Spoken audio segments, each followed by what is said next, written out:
This is Lisa with Holland Designs Crochet. Today I've released the new C2C or corner to corner Squish Factor Afghan. It's the same beautiful texture, reversible, same texture on both sides as the original Squish Factor Afghan. This is just a C2C corner to corner version, and you can see how beautiful the multicolored yarn looks when worked in that diagonal fashion. The pattern is written so that you may make a triangular scarf, or also a square blanket or dishcloth, or also a rectangular blanket or scarf. And you can make that to any desired dimensions. And the sample was made using a DK weight yarn and also a K hook, same materials that I used for the original Squish Factor Afghan. And it's skill level intermediate, simply some basic stitches, chain, single crochet, half double crochet, front post, half double crochet, and double crochet. So just 4 basic stitches, and for the most part it's a 4-stitch repeat, and it's just quite a beautiful soft plush texture, really lovely for a baby blanket or a throw, or again even for a triangular scarf. So a lot of versatility with this pattern, and will look lovely in multicolored yarn. So hopefully you'll enjoy this new design. This is in the 2023 Afghan Club, and you can find that in my Ravelry shop. You can also get the pattern just separately as well. I just finished up the C2C corner to corner Squish Factor Afghan, and as you can see, it's incredibly stretchy, soft fabric. And because it is a corner to corner blanket, the longest rows are worked through the center or the diagonal of the blanket. And with these type of patterns, sometimes there can be a little bit of skewing because of the weight of the fabric, and depending how you're holding it, doesn't always keep a perfectly square or rectangular shape. So the way to help with that a little bit is to simply work an edging. And I'm doing that to help keep it from stretching out into a bit of a skewed shape and keeping it nice and rectangular. And so along this edge here, there are natural jagged points in this pattern. So you've got along the edge, you've got them spaced like that, and then at the corner you basically have what look like 2 little jagged points there. And then of course along the other edges are all the same, basically little jagged corners.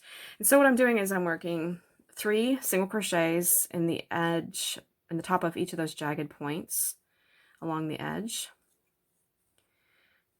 and then a chain 1 in between, and just continuing in the same manner all the way along all 4 sides of the blanket. And this gives it a bit more structure along the edge and helps prevent it from stretching quite as much. And when I get to the corner, I'm doing 3 single crochets there in the first jagged edge there at the corner, and then another chain 1 there, and then 3 single crochets in the second edge there. So that's what my corner looks like. So it looks a little bit curved, I guess. And then again, chain 1 and continue with the 3 single crochets in each of the little jagged edges along the second side or the other side of the blanket. So that's what I'm doing for this one to help keep it nicely shaped. And hopefully you can use something like this as well if you're finding yours is slightly skewed. And this makes a nice foundation edging round, so you can continue from here and add additional rounds to make a beautiful edging, whether just additional rounds of either single crochet or some type of ribbed edging.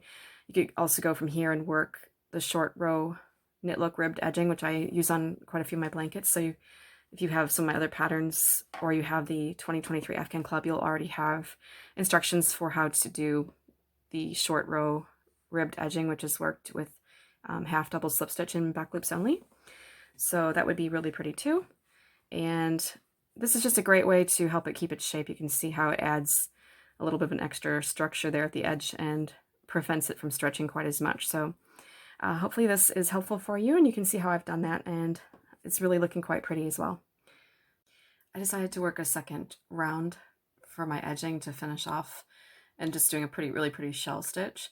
So I'm just placing them in the chain 1 spaces all around the Afghan. So if you recall, the round 1 edging had 3 single crochets and then a chain 1 space in between all the way around. So I just am placing these little shells in each of the chain one spaces. And the shell that I'm actually working is a single crochet. So I've got my single crochet there, and then 3 double crochets,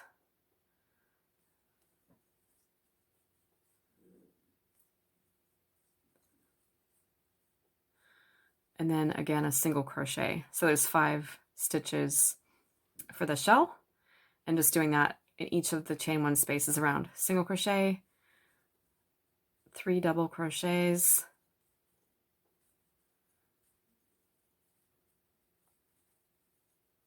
and then a single crochet.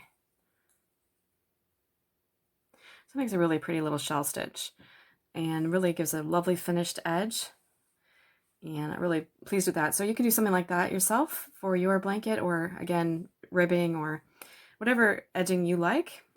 It'd be quite fun to finish it off different ways. If you're making it for a girl, obviously shells might be pretty. If you're making it for a boy, you might want to do ribbing. So there's some options for you to consider when you're doing the edging.